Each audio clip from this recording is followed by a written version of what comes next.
Hello, I'm Charlie Brooker and you're watching Newswipe, a programme all about what's been happening. Like this. Media mourns as it loses earthbound rights to top-line content provider. Vandals target Fred the Shred's house. Maybe that giant photo wasn't such a good idea. And adult films on expenses. Jackie Smith's husband comes clean. Yeah. But first... It might sound like an odd statement, but the relationship between the news and what I like to think of as real people has shifted somewhat throughout the years.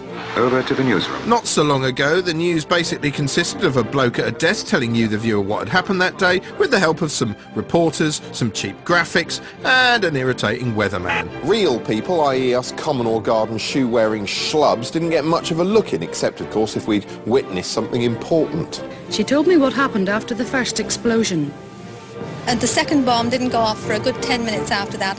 But in the late 70s and early 80s, this began to change, and real people started to have more input. Don't you think we should be worried that the Chinese might flood our markets with even cheaper goods than the Japanese can, and so destroy any surviving industry of... Yeah, whatever, you bloody 6-year-old. The concept of the public having their say hit a peak in 1983 when housewife Diane Gould famously put the boot into Mrs Thatcher live on Nationwide's On the Spot segment. Mrs Thatcher, why, when the Belgrano, the Argentinian battleship, was outside the exclusion zone and actually sailing away from the Falklands, why did you give the orders to sink it? But it was not sailing away from the Falklands. It was in an area which was a danger to our ships. Mrs Thatcher, I am saying that nobody with any imagination can put it sailing other than away from the Falklands. Mrs... I'm sorry, I forgot your name. It's Mrs Comeuppance. It was in an area which was a danger to our ships. Well, now, you accept that, do you? No. It was proof that real people's questioning of the facts could move the story forward for the journalists, so from this point on their opinions were solicited more frequently, whether they were interesting or not. Hey real people, what do you make of the pound coin? I think a pound note has got more value than a pound coin. Hey real people, what do you think about public transport? I prefer the railway log, but I don't know how they've come with coach this time. Looking back at old Vox Pops, it's striking how unemotional and objective they can seem, perhaps because the public thought that's what the news expected of them. What happened to those around you? Mutilated. All of them? Or many of them? Well, I vouch for 5 or 6. Were many of them in my eyes. What was the scene? Well, bodies and torsos everywhere. Were many of them your friends? They're all my friends. I've been working with them for 10 years. That situation changed with the death of Princess Diana in 1997. Here, the public's emotional reaction became the central focus of the story itself. It started out as shock and sorrow. The outpouring of emotion just grows by the day. What had begun as a sea of flowers has now turned into an ocean. Before mutating into anger. Queen's not in residence today, but where the hell is the flag? Eh? You see what I'm saying about the establishment? And it eventually altered the events themselves. This afternoon provided the focal point the crowds had been demanding. Their sudden appearance on the Mall, just one of a series of fast-moving changes in which Buckingham Palace repeatedly bowed to the wishes of the people. Well, I'm glad she's listened to, obviously, to the media, isn't she, and to the people. Afterwards, the news was terribly pleased with itself for reflecting the feeling of the nation, for being so wonderfully inclusive, which is odd because the entire saga left me, and I suspect millions of other people like me, feeling weirdly alienated. Because I wasn't an anguished mourner. Diana's death didn't make me happy, but it didn't move me to come down to the palace and demand to see the Queen weeping on the pavement either.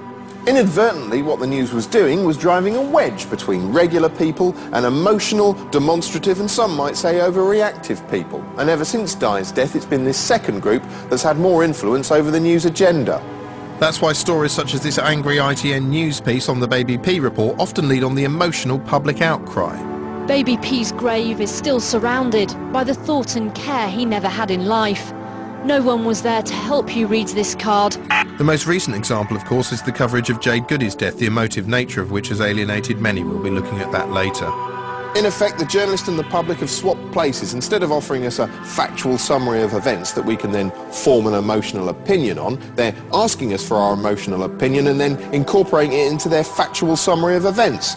That's one of the reasons we're asked our opinions more than ever via any one of the 10 million boneheaded say what you think viewer feedback systems, which often just cough up a load of boneheaded gunk.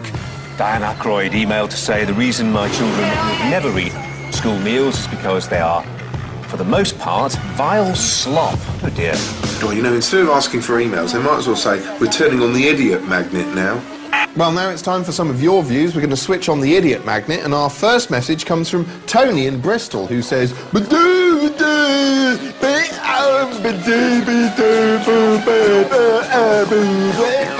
bloody immigrants.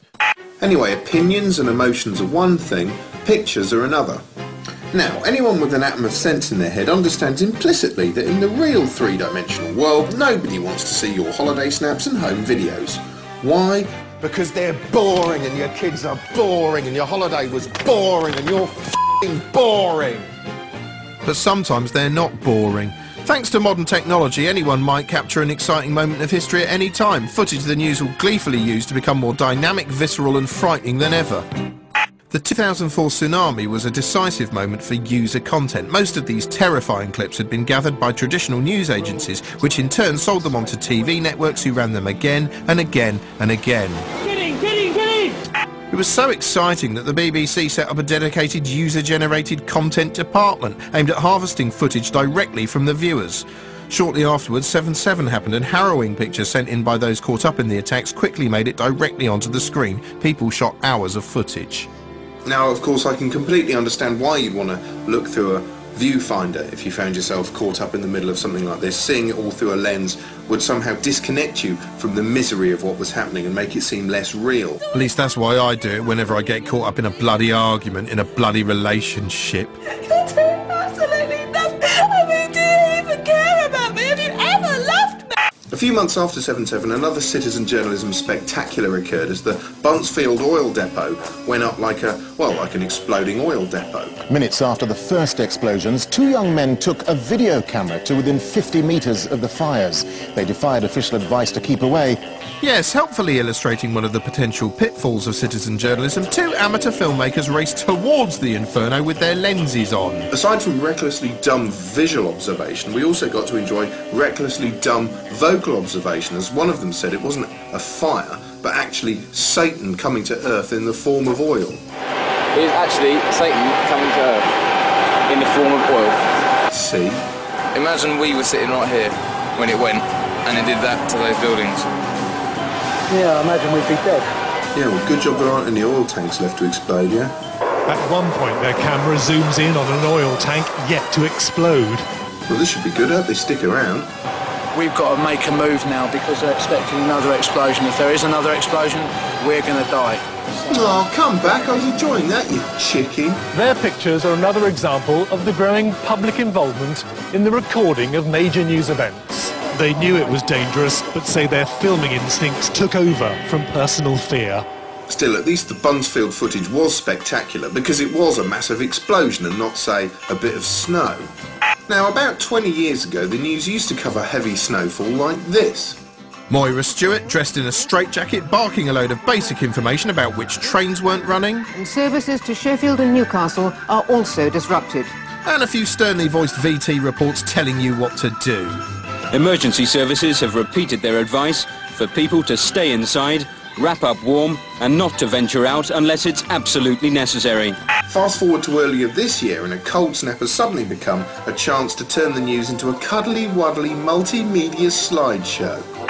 Been getting hundreds of pictures, your pictures of the snow in different parts of the country. Let's take a look at some of them. Oh yes, look, they got a photo of some snow and a photo of some more snow and a photo with some snow in it. Oh, and a photo showing what happens when it snows. And no matter how many they got, it seemed they still didn't have enough. We would like your snow pictures, by the way, just to let you know where you can email them as we're watching this. Your pics at bbc.co.uk.